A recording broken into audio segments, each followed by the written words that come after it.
Hi hello నమస్తే welcome to special chit chat. ఈరోజు మనతో పాటు ఉన్నారు హీరో సాయి రామ్ శంకర్ గారు. మన చైల్డ్హుడ్ డేస్లో అంటే 90s కిడ్స్కి చాలా ఫేవరెట్ హీరో అనమాట తను. ఇప్పుడు మళ్ళీ చాలా గ్యాప్ తర్వాత ఒక పథకం ప్రకారం అనే మూవీతో అయితే వస్తున్నారు. సో మనం కూడా ఒక పథకం ప్రకారం రెడీ అయిపోయామన్నమాట సార్ని ఇంటర్వ్యూ చేయడానికి. సో సార్కి అయితే వెల్కమ్ చెప్పేద్దాం ఆలస్యం చేయకుండా. ఓకేనా? హాయ్ సార్, ఎలా ఉన్నారు? ఒక పథకం ప్రకారం వస్తున్నారు. సో ట్రైలర్లో అయితే మీవి చాలా గెటప్స్ కనిపిస్తున్నాయి, చాలా షేడ్స్ కనిపిస్తున్నాయి. అసలు ఏంటి ఒక్క షేడ్లో మీరు లేరు, ఫస్ట్ టైం అనుకుంటా ఇన్ని షేడ్స్ చేయడం. సో మీకు ఎలా అనిపించింది అసలు? అంటే ఈ ట్రైలర్లు కూడా చాలా వేరియేషన్స్ ఉంటాయండి. అవును, పర్టికులర్గా లాస్ట్ షాట్ కూడా చాలా బాగుంటుంది. ఎస్, లాస్ట్ షాట్ లో మనకి అలా ఐస్ వచ్చేసి కొంచెం హర్రర్ జోన్ లా కూడా కనిపిస్తుంది. అవునండి, హారర్ కాదు ఇది, సస్పెన్స్ క్రైమ్ జోనర్ అండి ఇది, థ్రిల్లర్ ఇది. అంటే క్రిమినల్ లాయర్ నేను.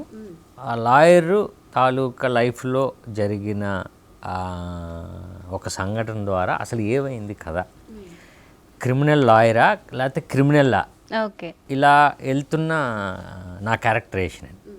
సో చాలా ఇంటెన్సిటీ ఉంటుంది క్యారెక్టర్లో, చాలా షేడ్స్ ఉంటాయి, మధ్య మధ్యలో టర్న్ అవుతూ ఉంటుంది. ఆయన క్యారెక్టర్ కానివ్వండి లేకపోతే ఆయన లైఫ్లో జరిగిన సంఘటనల వల్ల రకరకాలుగా బిహేవ్ చేస్తూ ఉంటాడు. సో అందుకనే పోస్టర్స్ కూడా మేము ఒకటి పోస్టర్ డిజైన్ చేయించారు. హాఫ్ రాముడు ఉంటారు, హాఫ్ ఏమో రావణుడు, చుట్టూరు 10 తలలు, ఆ 10 తలలో ఒక్కొక్క షేడ్ నాది ఉంటుంది. ఓకే, సో ఈ సినిమాలో అన్ని షేడ్స్ ఉంటాయి. So first of all cinema కంటే ముందు మీరు ఒక పబ్లిసిటీ స్టంట్ అనొచ్చా, దాన్ని ఏమనొచ్చు, స్టంట్ ఒకసారి పెట్టారు. సో విలన్ని పట్టుకుంటే 10,000 అని చెప్పేసి. సో ఫస్ట్ టైం అనుకుంటా మేము అలా ఒక విలన్ని కనిపెడితే ఇలా 10,000 అనే కాంటెస్ట్ వినడము. సో మీకు ఎలా వచ్చింది ఆ థాట్? నిజంగానే సినిమాకి రావాలంటే పబ్లిసిటీకి ఏదో కావాలండి. బట్ ఇది పట్టుకుంటే 10,000 అన్నది పబ్లిసిటీ కోసం కానీ పెట్టాం, కరెక్టే. బట్ దానికి స్ట్రెంగ్త్ లేకపోతే మళ్ళీ ఆడియన్ దగ్గర మనం అదేదో ఫేక్ పబ్లిసిటీలా ఉంటుంది. లేదండి, ఇది కథలో ఆ స్ట్రెంగ్త్ ఉంది. స్క్రీన్ ప్లేలో విలన్ మీరు గెస్ట్ చేయలేరు. ఓకే, దానికి ఉండడం వల్లనే ఏదేదో పబ్లిసిటీ ఎందుకు, మనం ఏదేదో వేరే ఏదో అనుకుంటున్నాం కదా, అదొద్దు, మీరు అనుకున్న దీని మీదే వెళ్దాం అని మా టీంలో పిఆర్ఓ గారు అందరూ కూర్చొని స్ట్రాంగ్ చేస్తే ఆ పట్టుకుంటే 10,000 అన్నది వచ్చింది. ఓకే, సో అలా పెట్టాం. రేపు ఆడియన్ థియేటర్కి వచ్చి మార్నింగ్ షోకి ఎప్పుడైతే వస్తాడో ఆయనతో పాటు మనం ఒక స్లిప్ ఇస్తాం ఆయనకి కూడా. సో దాని మీద క్యారెక్టర్ నేము, ఆయన సెల్ నెంబరు ఉంటుంది. సో అది ఫిల్ చేసి మాకు ఇంటర్వెల్లో ఇచ్చేస్తే ఇంటర్వెల్ తర్వాత క్లైమాక్స్లో అది ఉందనుకోండి, మీరు రావచ్చు. మీతో పాటు ఇంకొకరు ఎవరైనా రాశారనుకోండి, ఇద్దరికి కలిపి ఒకరికి ఇస్తాం, ఎవరికొకరు లక్కీ డ్రా తీసి. సో అలా 50 సెంటర్స్లో ప్లాన్ చేస్తున్నాం. ఒక పథకం ప్రకారం అనేది కొలైకల్గా ఇప్పుడు మన న్యూస్లో కానీ లేకపోతే మనం బయట కూడా ఎక్కువ వాడుతూ ఉంటాం. వీడి ప్లానింగ్తో వెళ్ళాడు, లేకపోతే ప్లానింగ్తో ఇలా దొంగతనం చేశాడు, ప్లానింగ్తో ఇంకోటి ఏదో చేశాడు. సో అది మనం ఎక్కువగా వాడుతూ ఉంటాం. అది కూడా కొన్నిసార్లు ఎక్కువగా మనం ఈ క్రైమ్ జోనర్కో లేకపోతే ఏదైనా ఇలాంటి యాక్టివిటీస్కో ఎక్కువ వాడుతుంటాం. అందుకే ఈ సినిమాలో ఎవరి ప్లానింగ్ వాళ్ళకు ఉంటుంది, ఒక్కొక్కడు ఒక రకంగా బిహేవ్ చేస్తూ ఉంటారు. సో ఇందులో ఒక పథకం ప్రకారం అంటే ఎవరిది ఏ ప్లానింగ్, ఎవరి ప్లానింగ్ అన్నది జస్టిఫికేషన్ ఉంటుంది. ఓకే, అందుకు ఈ పథకం ఒక పథకం ప్రకారం. ఓకే, సో ఎవరిని చూసినా మేము విలన్ లానే ఫీల్ అవుతాం. అలా గెస్ట్ చేయలేము, అంతే అంటారు? చేయలేరు. సో మాకెందుకో మీరే విలన్ అనిపిస్తుంది. కరెక్ట్, మీది జీనియస్. సో ఒక్కొక్క టైంలో ట్రైలర్ చూసినప్పుడు సముద్రకని గారు కూడా విలన్ అనిపిస్తుంది. అదే, ఇంకా ఉన్నారండి క్యారెక్టర్స్. ఓకే, అదే అంటున్నాను, అది స్క్రీన్ ప్లే బాగుంటుందండి, డైరెక్టర్ బాగా డిజైన్ చేశారు దానికి. అంటే కథలోనే ఉంటుంది, అది వాంటెడ్గా చేసింది కూడా కాదు. ఓకే, ఆ కథలో మనం ఆ స్క్రీన్ ప్లే అలా సెట్ అయింది, అంతేగాని వాంటెడ్గా ఇన్ని దాద్దాం అన్నది కాదు, కథలో అలా వచ్చింది. ఓకే, సో ఎస్పెషల్లీ మీ పాత్రకి సంబంధించి మీరు క్రిమినల్ లాయర్ అని ఉన్నారు. సో ఎలా ఉంటుంది మీ పాత్ర? స్ట్రిక్ట్ లాయర్ అండి, కానీ కాదా అన్నది. ఒకటి మాట్లాడుతూ ఉంటాడు కానీ ఎక్స్ప్రెషన్ వేరే ఉంటుంది. ఓకే, చేసేది ఇంకొకటి ఏదో లీడ్ ఇస్తూ ఉంటుంది. సో క్యారెక్టరైజేషన్లో నా బిహేవియర్లో చాలా షేడ్స్ ఉంటాయండి. అంటే దీని గురించి నేను హోంవర్క్ చేశానండి. అంటే నేను కొంత ప్రాక్టీస్ చేశా, మళ్ళీ నేను ట్రైనింగ్ తీసుకున్నాను ఓకే, ట్రైనింగ్ కూడా తీసుకున్నాను ఈ పర్టికులర్ ఈ సినిమాకి. సో అలా చేశారనమాట మొత్తానికి. సో ఈ సినిమాలో యాక్షన్కి ఏమన్నా స్కోప్ ఉంటుందా? అంటే ఫైట్ డైలాగ్స్ కానివ్వండి, పవర్ఫుల్ డైలాగ్స్. ఫైట్స్ ఉన్నాయండి, ఉన్నాయి. కంప్లీట్ మన కమర్షియల్ ఏం కావాలో అన్నీ ఉన్నాయండి. Fights, songs. మీరు కొంత గ్యాప్ తర్వాత మళ్ళీ, అంటే ఇంతకుముందు మేము చూసిన వాటిల్లో 143 కానివ్వండి, బంపర్ ఆఫర్ కానివ్వండి, మీ మూవీస్ అన్నీ లవ్ జానర్కి సంబంధించి ఉన్నాయి. సో ఇప్పుడు మీరు హర్రర్ జానర్, అంటే ఈ సస్పెన్స్ థ్రిల్లర్ జానర్ ఎంచుకున్నారు. దానికి కారణం ఏంటంటారు? ఇందులో లవ్ స్టోరీ ఉందండి, ఉంది. బట్ లవ్ స్టోరీ నుంచి ఈ జానర్ మారుతుంది. అంటే నేను ఇంతకుముందు ఈ జానర్ చేయలేదు. రెండు, నా క్యారెక్టర్ బాగుంది. ప్లస్ చిన్న అంటే డైరెక్టర్ వినోద్ విజయన్, సో ఆయన కేరళ, ఆయన వాళ్ళ స్టైల్ వేరే, చాలా రియలిస్టిక్గా ఉంటుంది. ఇవన్నీ ఆలోచించి ఈ సినిమా చేశాను. సో మీరు షూటింగ్ చేసేటప్పుడు కానీ ఈ మూవీకి సంబంధించి మొత్తంగా ఏదైనా మీకు మర్చిపోలేని ఒక సిచ్యువేషన్ ఏమైనా ఉందా మూవీకి సంబంధించి? ఈ సినిమా ఏంటంటే అండి, టోటల్గా టెక్నీషియన్స్ అందరూ కూడా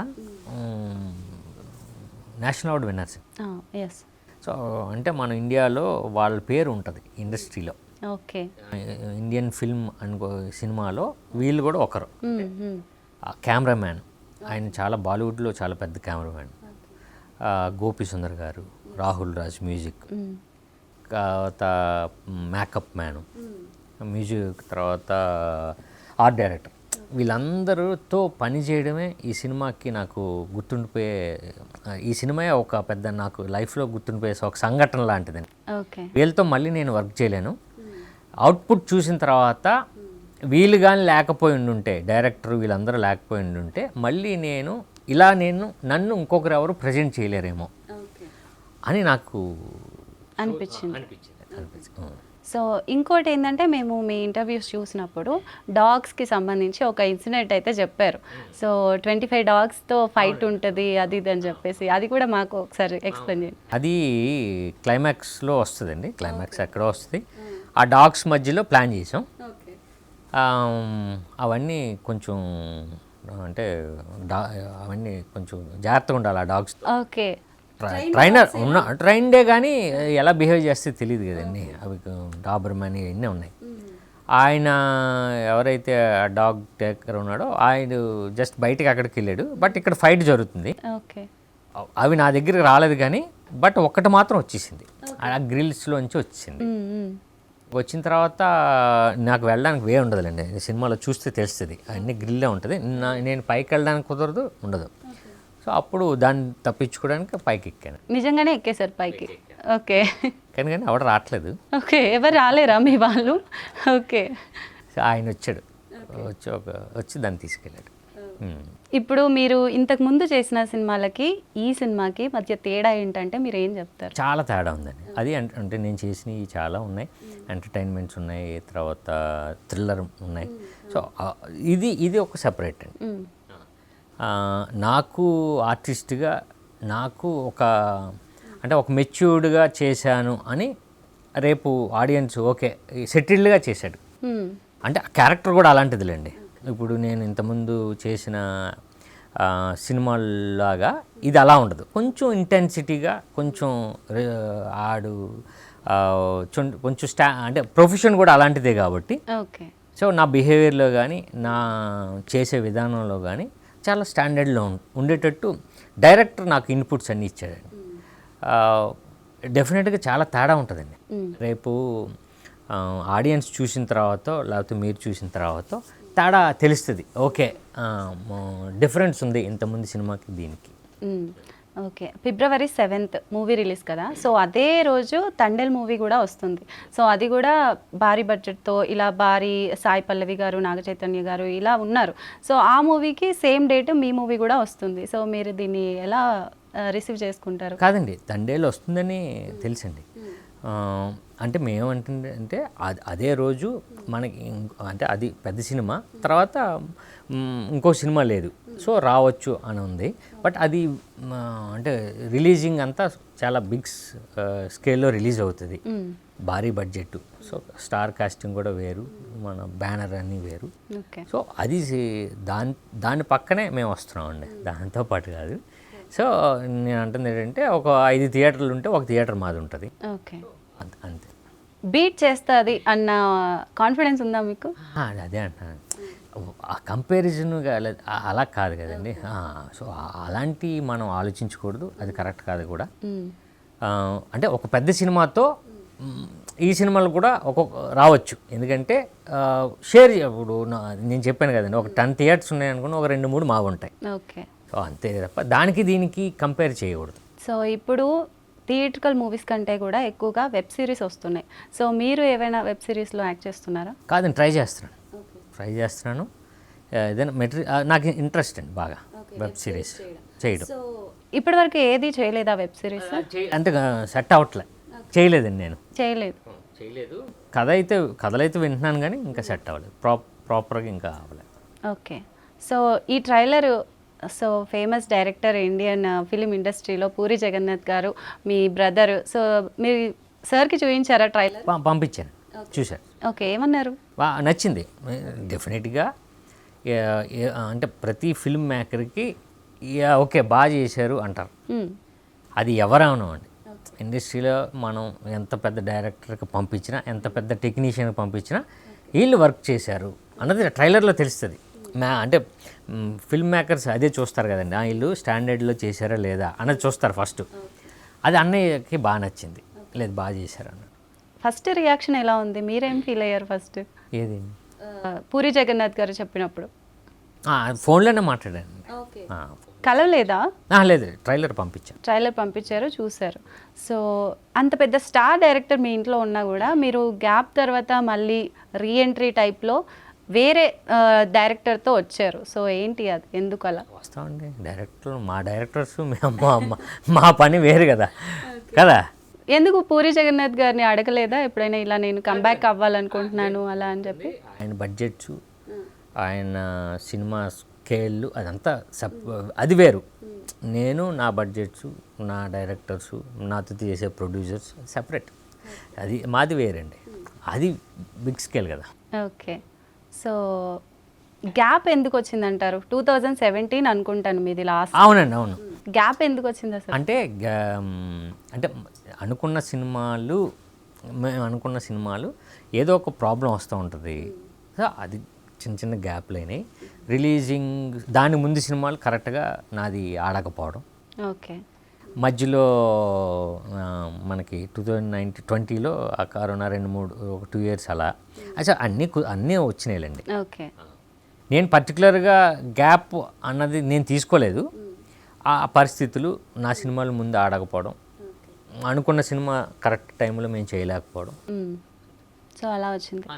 సో గ్యాప్ అనను, కానీ గ్యాప్ తర్వాత మీరు కథ ఎంచుకునే ప్రాసెస్ ఏమైనా రియలైజ్ అయ్యారా? అంటే నేను ఇలాంటి కథలే చూస్ చేసుకోవాలి అని ఏమైనా నేర్చుకున్నారా?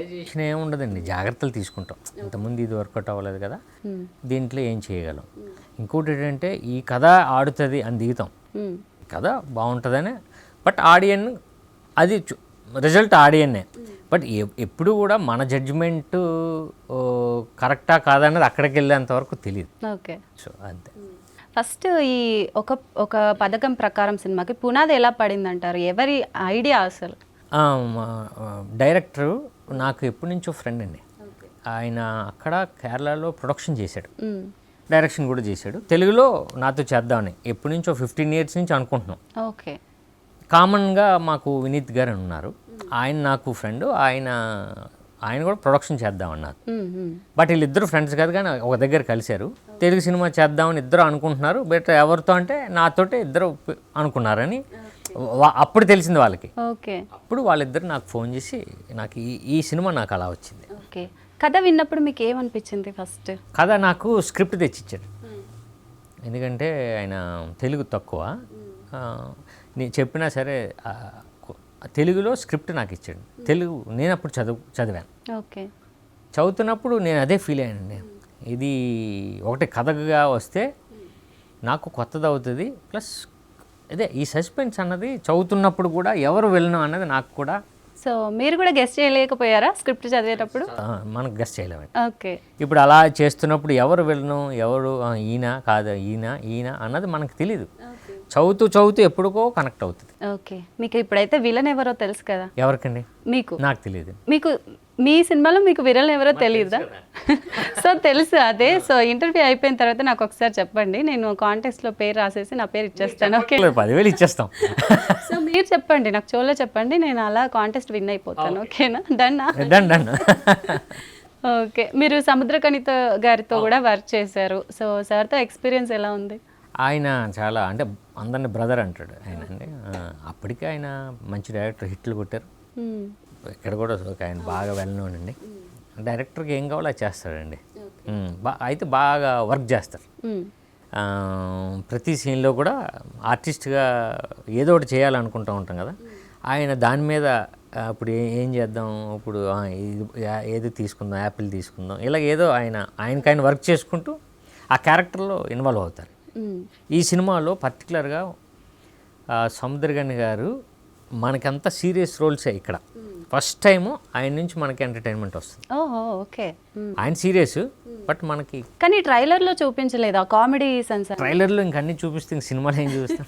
సో అది దాచారనమాట. ఆయన దగ్గర నుంచి ఎంటర్టైన్మెంట్ వస్తుంది. ఓకే. సో మీరు ఈ మూవీ మొత్తంలో కష్టపడిన సీన్ ఏదైనా ఉందా? అన్ని టోటల్ అండి సినిమా అంతా. అన్ని కష్టపడి. ఎందుకంటే రెగ్యులర్ అంటే నార్మల్గా ఉండడు ఈ సినిమాలో. ఆ క్యారెక్టర్ నార్మల్గా ఉండదు. ఏదో లోపల ఒక ఆలోచన, ఏదో లోపల ఒక ఏమంటారు బాధ, ఏదో కొన్ని విషయాలకి అలవాటు పడే వ్యక్తిగా ఇలా చాలా ప్రతి సీన్లో ప్రతి షాట్లో అది నేను మెయింటైన్ చేయాలి.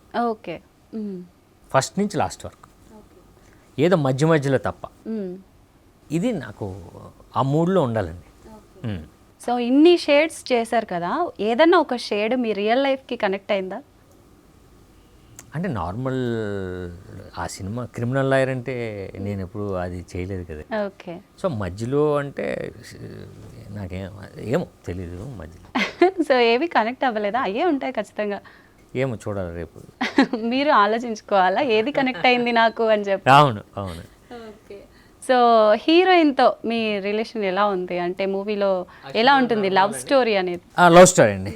చేసింది అమ్మాయి ఇక్కడ అషిమా నర్వాల్ అని, ఇక్కడ తెలుగులో చేసింది, తమిళ్లో కూడా సినిమాలు చేసింది. అంటే ఎక్కడో ఒక ఇద్దరి మధ్య లవ్ స్టోరీ కూడా చాలా స్పేస్ తక్కువైనా బట్ సినిమా ఆ కథ మీద నడుస్తుంది. సో హీరోయిన్లో కూడా విలనిజాన్ని చూపించారా మీరు? పోనీ అంటే గెస్ట్ చేసే వాళ్ళు హీరోయిన్ కూడా విలన్ అని గెస్ట్ చేయొచ్చా? అదే అందరి మీద డౌట్ వస్తుంది. హీరోయిన్ మీద కూడా డౌట్ వస్తుంది.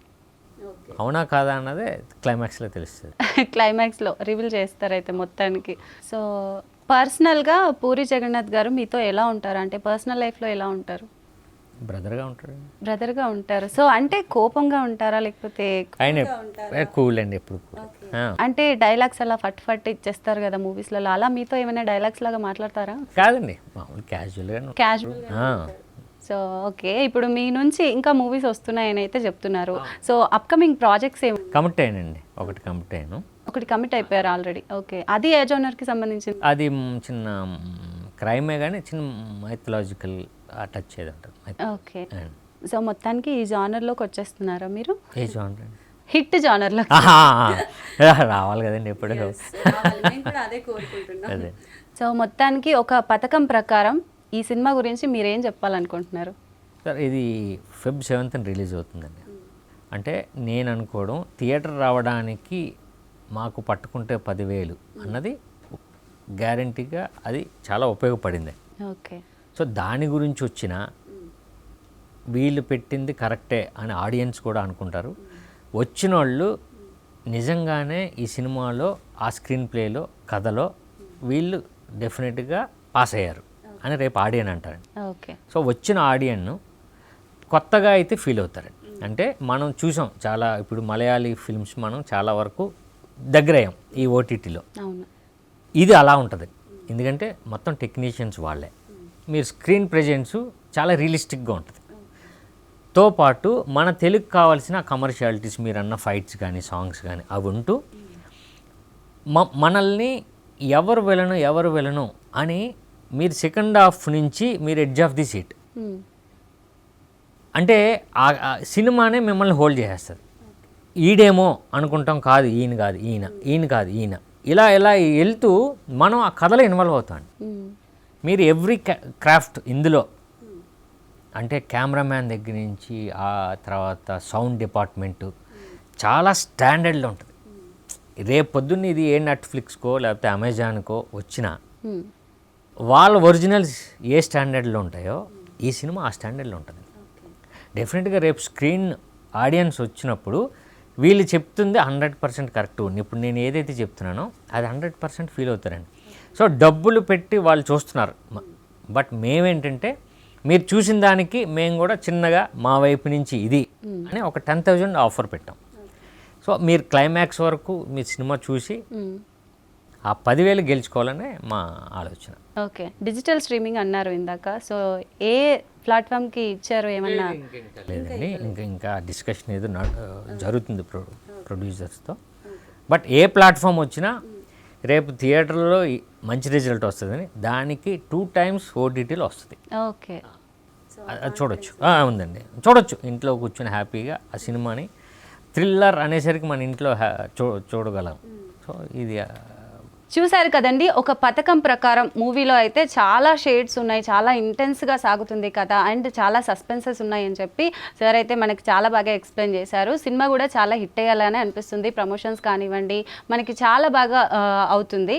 సో తప్పకుండా February 7న థియేటర్స్కి వెళ్ళి ఖచ్చితంగా మూవీని ఒక పథకం ప్రకారం ఇప్పటి నుంచే ప్లాన్ చేసుకొని 7th అందరూ థియేటర్స్కి వెళ్ళి తప్పకుండా మూవీ చూడండి.